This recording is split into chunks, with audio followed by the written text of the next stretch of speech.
Opa! Seja muito bem-vindo ao canal do Podcast Empreendedor no YouTube.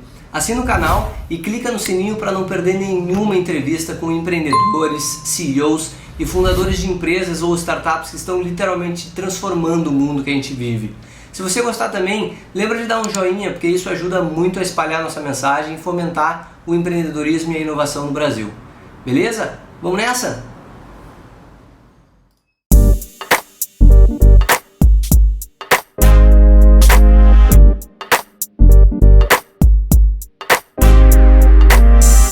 Fala, empreendedor! Fala, empreendedora! Sejam muito bem-vindos ao nosso podcast, Podcast Empreendedor, o podcast do Distrito Empreendedor.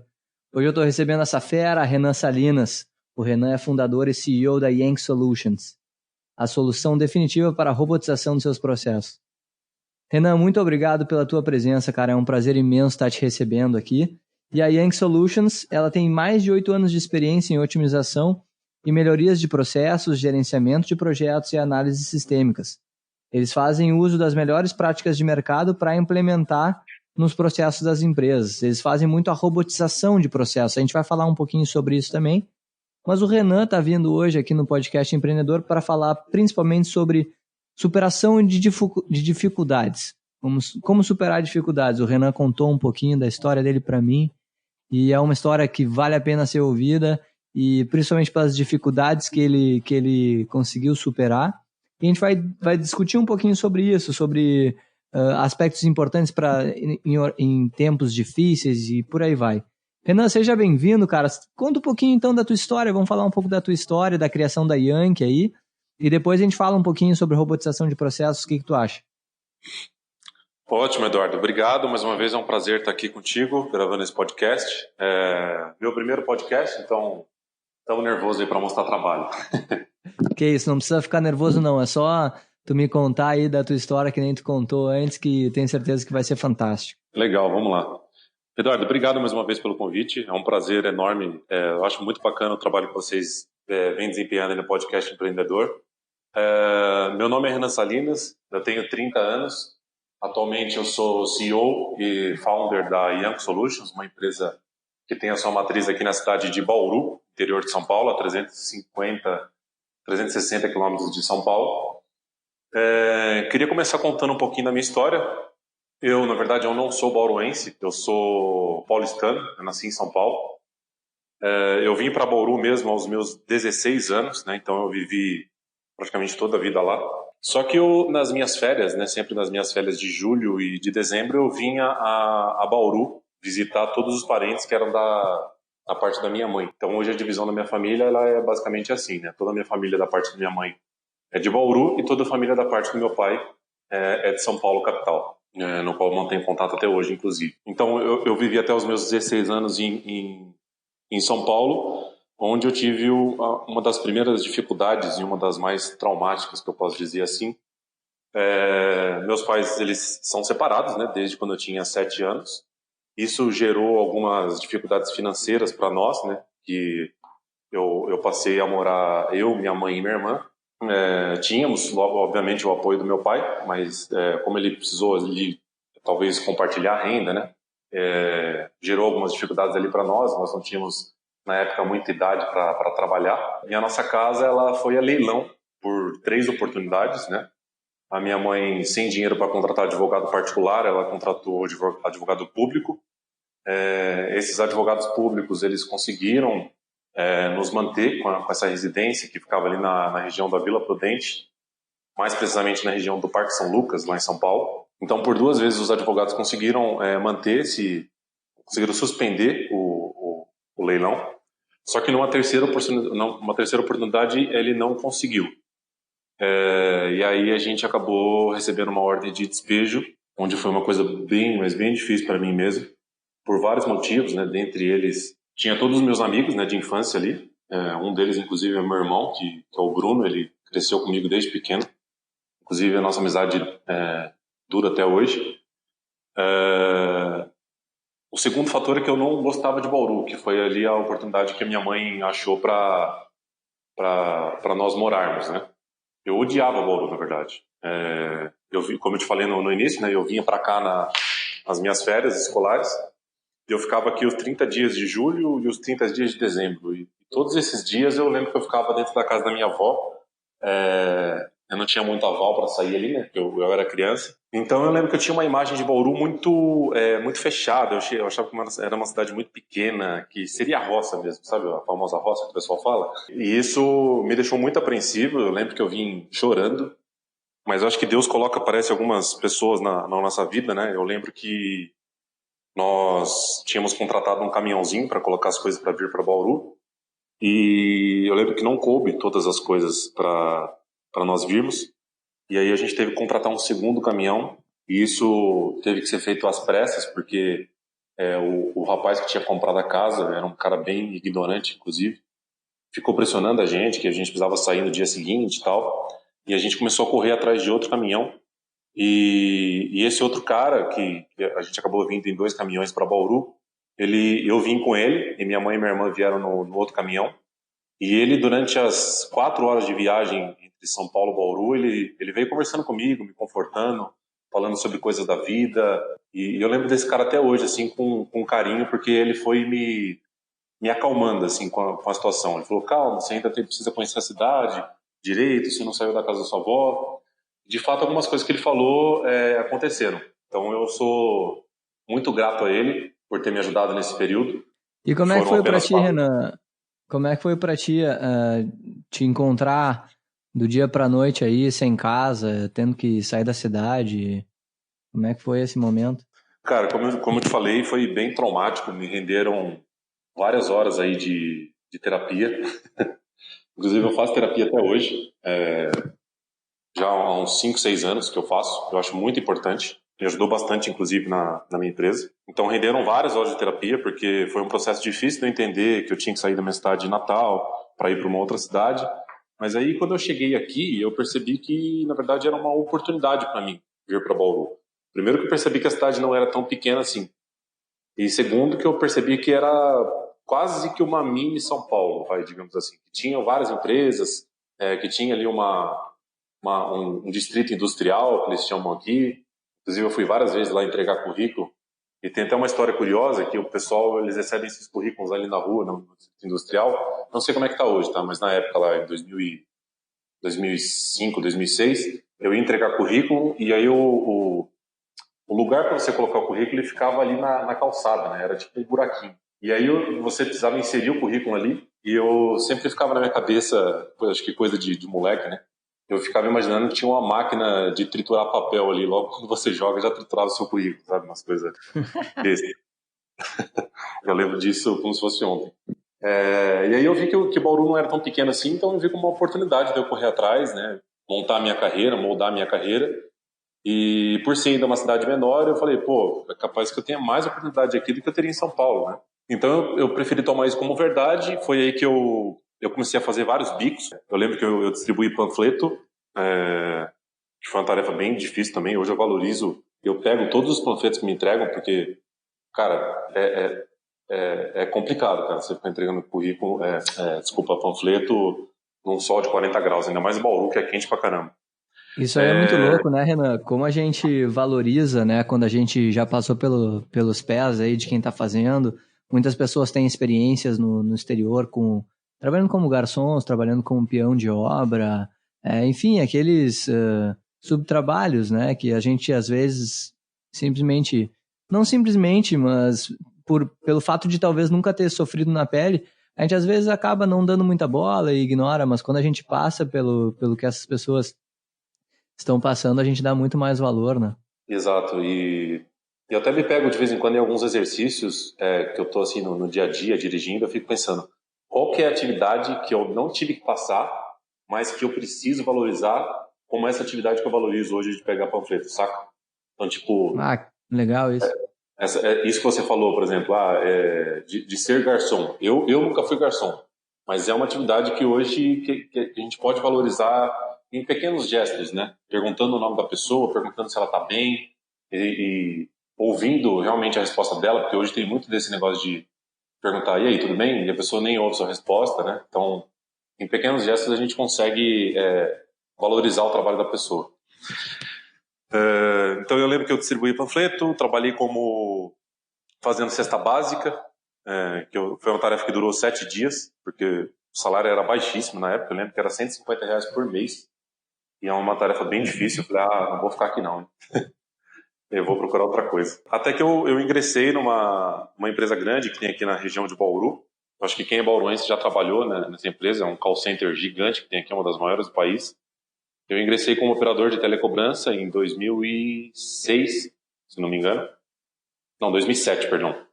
Ingressei em 2007 como operador de telecobrança. Quantos anos tu tinha lá, então, Renan?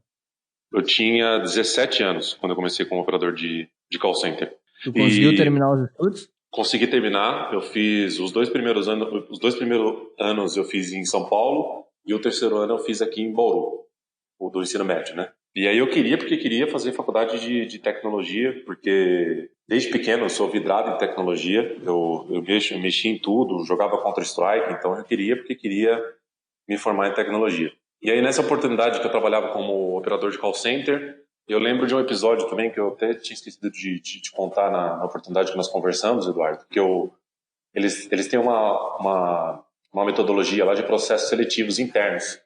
Quando você era operador de cobrança, você usava um colete, tinha um colete, né, na época, que era laranja e um outro azul claro. E quem era monitor usava um colete azul escuro, e ele ficava circulando ali pela operação. E, cara, eu coloquei como meta minha passar nesse processo seletivo para virar um monitor e usar aquela porra daquele colete azul escuro, sabe? Tu vê, né? Uma coisinha assim te motivou pra caramba. Motivou, só que daí veio o baque, né? Eu prestei um processo seletivo, já estava pronto, inclusive eu estava sendo cotado ali para ser um dos monitores, e eu não passei no processo seletivo, cara. Isso foi um baque para mim, isso já fazia um ano, que eu tinha mais de um ano e meio de empresa, né? Então já estamos aí em 2008. E aí eu falei, cara, se eu não conseguir passar no processo seletivo, que era relativamente fácil, assim, né? Dado as oportunidades e o trabalho que eu estava desempenhando ali, o que vai ser de mim? E hoje eu vejo, assim, como uma lição de que a gente, de fato, parece clichê, cara, mas de fato a gente não deve desistir das coisas que acontecem na nossa vida, porque se eu tivesse passado nesse processo seletivo, eu tinha acabado de começar a minha faculdade, e se eu tivesse passado nesse processo seletivo, minha carreira tinha tomado um outro rumo, assim, sabe, que não tem nada a ver com tecnologia. Então, na época foi um baque para mim, mas hoje eu vejo assim como uma bênção mesmo, eu não ter passado nesse processo. E então, nesse mesmo ano, aí eu já estava com 19 anos, mais ou menos, 18 para 19 anos, eu ingressei na minha faculdade de tecnologia, aqui em Pederneiras, que fica perto de Bauru. Eu lembro que eu viajava todos os dias para Pederneiras, é uma viagem de aproximadamente meia hora. O que em São Paulo aí corresponde a bairro para bairro, né? Não sei se você já teve a oportunidade de ir para São Paulo, mas é bem complexo. Eu até tenho uma pergunta para ti, Renan, que é uma curiosidade que eu sempre escuto assim. Qual é a tua opinião sobre a importância do diploma do ensino superior para a tua carreira de empreendedor? Porque eu vejo que hoje, né, se fala tanto que não é importante ter faculdade, que o mais importante é ter um propósito e um objetivo claro e essas coisas, sabe?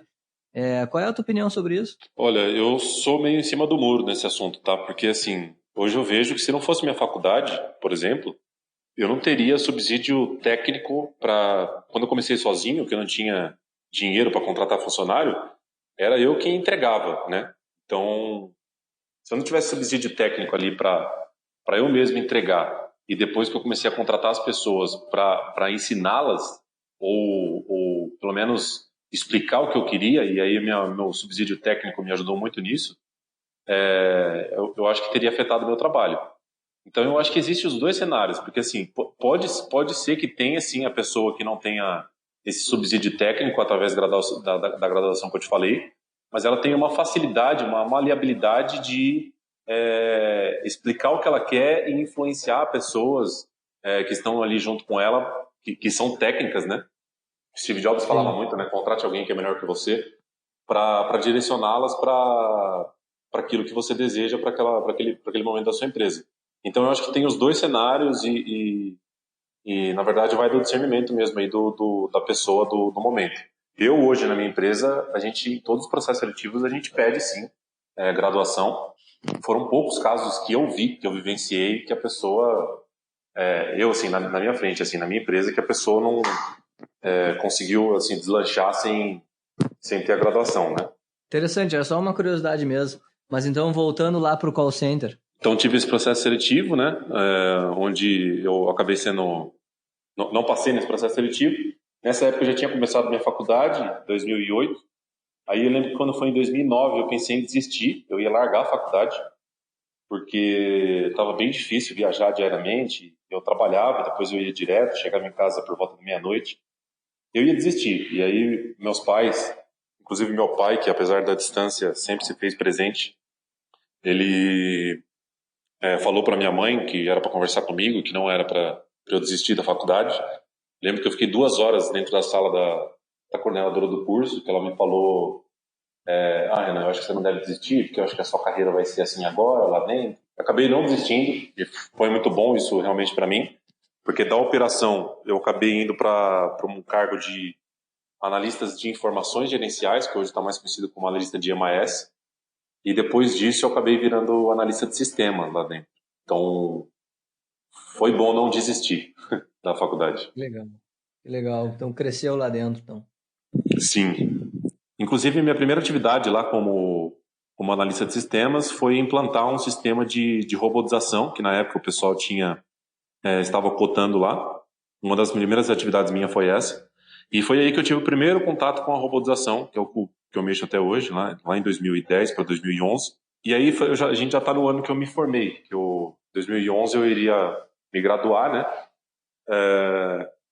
Na hora do TCC, que eu fui apresentar o TCC, tem um momento que os professores pedem para você sair da sala, que eles vão definir entre si a sua nota. E nesse momento que eu saí da sala, veio um empresário falar comigo, aqui da região de Bauru, falando que tinha gostado muito da minha apresentação e de mim, e que ele queria fazer uma proposta para mim. Na época, eu lembro que eu falei, pô, que legal que eu estou recebendo uma proposta justamente nesse momento, porque eu ouvi uma das frases que eu trouxe comigo até hoje, que eu fui pedir um feedback, quando eu estava como analista de sistemas nessa empresa, eu fui pedir um feedback para o meu líder na época, e aí ele falou, pô, Renan, você tá chegando agora no churrasco, nem comeu pão de alho ainda e já quer comer a picanha? Cara, essa frase me marcou, assim, de um jeito que, na verdade, me motivou, sabe? Falei, cara, eu preciso sair daqui, porque eu tinha noção do trabalho que eu estava desenvolvendo, porque isso é importante, né? Você não pedir feedback de forma vaga, né? Você tem que ter consciência do trabalho que você está desenvolvendo, do que você está entregando, para poder pedir um feedback para quem está te liderando ali naquele momento. E eu tinha essa consciência, pedi esse feedback para ele, e eu ouvi essa frase e falei, cara, tá na hora de eu sair daqui. E foi justo uma semana depois que eu fiz essa apresentação de TCC, que veio esse empresário, e eu falei, eu vou considerar sim, vamos conversar.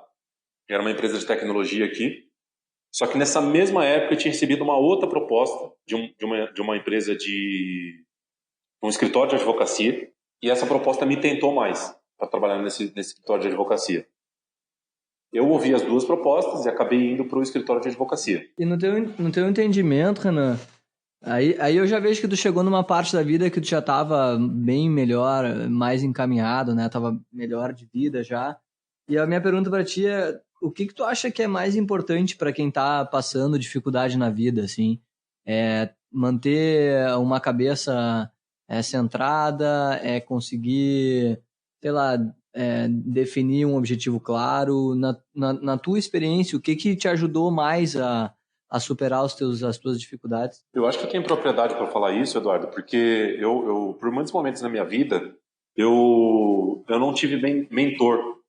Então, é difícil você tomar alguma decisão, e eu acho que a maioria dos brasileiros, dos empreendedores e dos profissionais, tem essa dificuldade, assim, para quem que eu vou perguntar para eu tomar essa decisão ou ir para essa diretriz aqui? E muitas dessas vezes eu lembro que eu não tinha esse mentor. Na época da faculdade apareceu a coordenadora do curso lá que me ajudou, né? Ela foi uma mentora ali. Mas mais importante do que isso, é uma coisa que eu sempre falo hoje até para minha equipe, que é você confiar em si mesmo. Mesmo que você não tenha realmente noção daquilo que vai acontecer, você confiar em você mesmo e confiar que aquilo que você vai executar vai dar certo e que o risco seja calculado, porque existe uma diferença do risco para o risco calculado, né? O risco calculado é aquele que você consegue prever algumas coisas que podem acontecer e que, se elas acontecerem, você vai dar conta. Então, por exemplo, é aquele cara que, assim, vou pedir a conta para empreender, tá, mas por quanto tempo eu consigo me sustentar com a grana que eu já guardei, caso a minha ideia dê errado? Então eu consigo me sustentar por 6 meses. Isso eu considero como risco calculado. Pô, interessante esse teu ponto de vista, hein, Renan, porque pesquisas já mostram que 90% dos empreendedores que dão certo, assim, eles iniciam de fato com esse risco calculado. Eles têm normalmente um emprego, que eles se sustentam nesse emprego, começam a empreender como um side job, assim, um side hustle, que eles estão ali tentando até validar, até prototipar, e aí depois eles conseguem, depois que as contas já estão equilibradas, eles pedem as contas e fica bem nesse parâmetro de risco calculado que tu acabou de explicar. Ainda mais no Brasil, né? Que mais de 80% das empresas quebram em 2 anos. Então, cara, tem que ser calculado. Sim. Não dá para ser totalmente insano. Eu acho que tem que ser um pouquinho insano, assim, mas não totalmente. Então, eu acabei aceitando essa proposta para ir para esse escritório de advocacia. Dos objetivos que eu tinha lá era mapear os processos dos advogados, e eu lembro que nesse momento eu aferi que mais de 50% ou 50% do tempo do advogado não era efetivamente advogando. Foi aí que eu pensei em implantar aquela robotização que eu tinha visto lá atrás. Eu contratei essa plataforma, tive o aval para contratar essa plataforma, e aí eu iniciei minha equipe. Quando minha equipe começou a crescer muito rápido lá dentro desse escritório. E aquele outro cara que tinha me chamado para conversar lá quando eu saí da sala, lá no TCC, o outro empresário, ele me chamou para conversar de novo, onde ele fez uma proposta ainda melhor daquela que ele tinha oferecido 4 meses antes. E eu fiquei tentado por questão de valor e também porque ele falou que ele iria investir em mim como uma pessoa que seria referência na parte de PPM, automação de processos. Essa proposta ela me tentou bastante, mas eu estava gostando do trabalho que eu estava desempenhando. Na época eu tinha uma abertura muito grande ali, quase uma amizade com a minha diretora na época. Eu conversei com ela, ela falou: não, cara, eu quero que você fique aqui. A gente já estava pensando em te passar para PJ mesmo, que é um formato que tinha desde a época para você ganhar um pouquinho mais, né? E eu acabei ficando nesse escritório de advocacia, mudando meu regime de contratação para PJ. E eu estou contando isso porque vai ter influência lá na frente, 3 anos para frente dessa história. Então eu virei PJ nessa época aí, que foi em 2012. De lá da coordenação eu passei para gerência, meu time passou a ter 15 pessoas nesses 3 anos de trabalho que eu tive lá. E aí quando foi em 2014, esse escritório de advocacia, ele resolveu se desmembrar em 3 empresas. Uma empresa de escritório de advocacia, uma empresa de call center e uma empresa de tecnologia. E essa empresa de tecnologia que eles estavam criando iria trabalhar essencialmente com automação de processos, né? Com robotização de processos. E na época eles fazendo um planejamento de estruturação, eles contrataram um CEO de mercado, e esse CEO, querendo mostrar trabalho, querendo mostrar atividade, ele entrou com uma diretriz de alterar todos os contratos dos PJs que tinham ali na época. E eu era um deles, obviamente, né? De novo, quase que tava com um risco aí de novo, grande para ti. Sim, era um risco grande e maior ainda porque eu lembro que tinha 2 cláusulas nesse contrato que a primeira das cláusulas era que eu não podia contratar ninguém ou indicar ninguém que trabalhasse lá depois que eu saísse.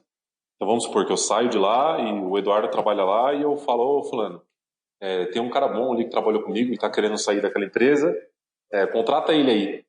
Se eu fizesse isso, eu tomava uma multa de R$500 mil. Eu achei isso. Essa era a primeira das cláusulas. A segunda das cláusulas é que eu não podia fazer o que eu fazia ali por um período de 3 anos, senão eu tomava uma multa de R$1 bilhão para cada um dos atos que eu fizesse, ou seja, para cada um dos projetos que eu implementasse. Em outras ocasiões, esse tipo de trabalho até faz sentido, mas para mim ali naquele momento eu achei que não fazia sentido porque era eu que tinha implementado a área, era eu que tinha começado a área, foi eu que trouxe a ideia, sabe? Então pensou-se em criar uma empresa ali por conta dos trabalhos de automação.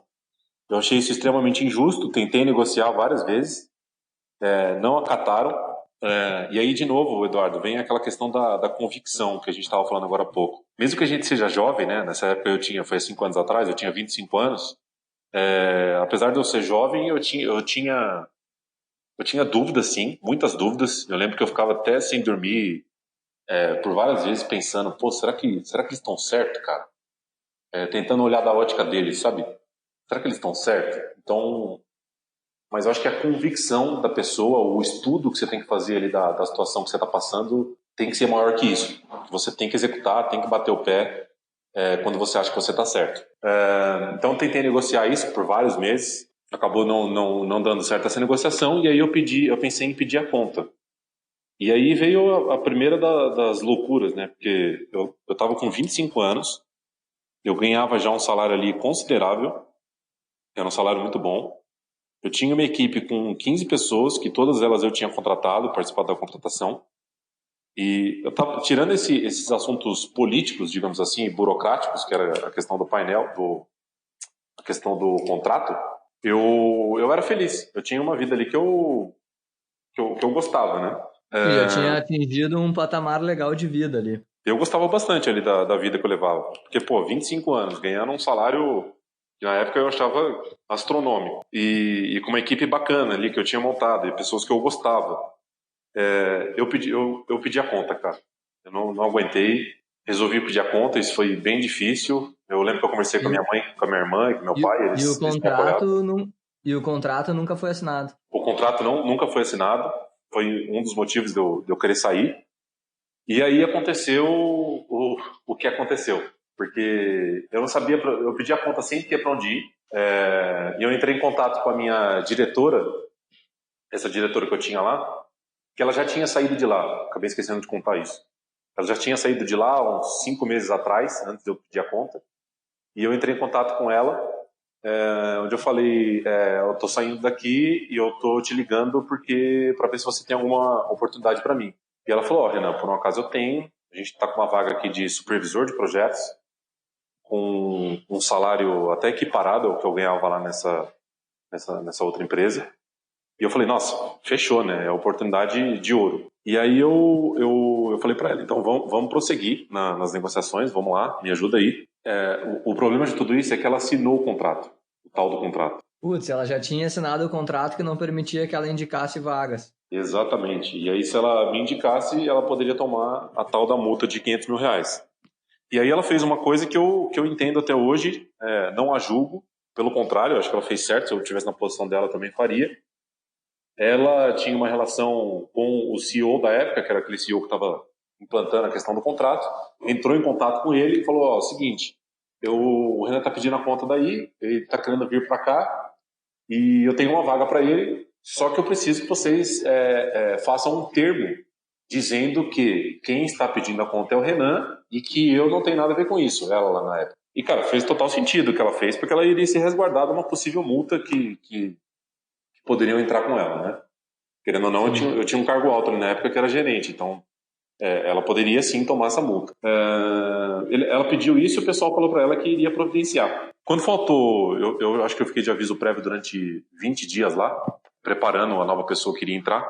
Eu lembro que quando faltou 3 dias para eu sair, faltava 3 dias para eu sair, eu ia sair dia 5 de dezembro de 2014, numa sexta-feira. Quando foi 3 dias antes, acho que 2 dias antes, se não me engano, uma quarta-feira, foi no dia 3 de dezembro, me toca no celular e pede o CEO me ligando, pedindo para eu subir na sala de reunião, junto com o diretor, meu diretor na época, que era um diretor de tecnologia. Eu falei, vixe, vai acontecer alguma coisa, né? E aí eu fiz uma coisa que eu não me arrependo até hoje, inclusive eu tenho até hoje, que eu até esqueci de te falar isso no passado, Eduardo, que eu gravei toda essa conversa. Caramba! E eu evito até de ouvir isso, que eu passo nervoso até hoje.